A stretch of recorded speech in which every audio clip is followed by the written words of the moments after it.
की धारणा के लिए मुख्य सार है, पीछे मुड़कर नहीं देखना है, किसी भी बात में ठहर नहीं जाना है, एक बाप की तरफ देखते हुए अपनी अवस्था एक रस रखनी है।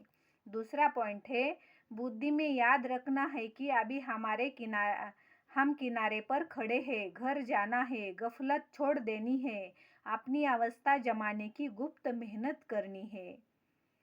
आज की मुरली का वरदान है, सर्व के दिल का प्यार प्राप्त करने वाले न्यारे प्यारे निसंकल्प भव।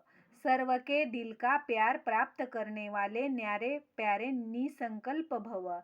जिन बच्चों में न्यारे और प्यारे रहने का गुण व निसंकल्प रहने की विशेषता है, अर्थात जिन्हें यह वरदान प्राप्त है, वे सर्व के प्रिय बन जाते हैं, क्योंकि न्यारेपन से सबके दिल का प्यार स्वतः प्राप्त होता है। वे अपनी शक्तिशाली निसंकल्प स्थिति व श्रेष्ठ कर्म द्वारा अनेकों की सेवा के निमित्त बनते हैं, इसलिए स्वयं भी संतुष्ट रहते और दूसरों का भी कल्याण करते हैं। उन्हें हर कार्य में सफलता स्वतः प्राप्त होती है। ओम शांति।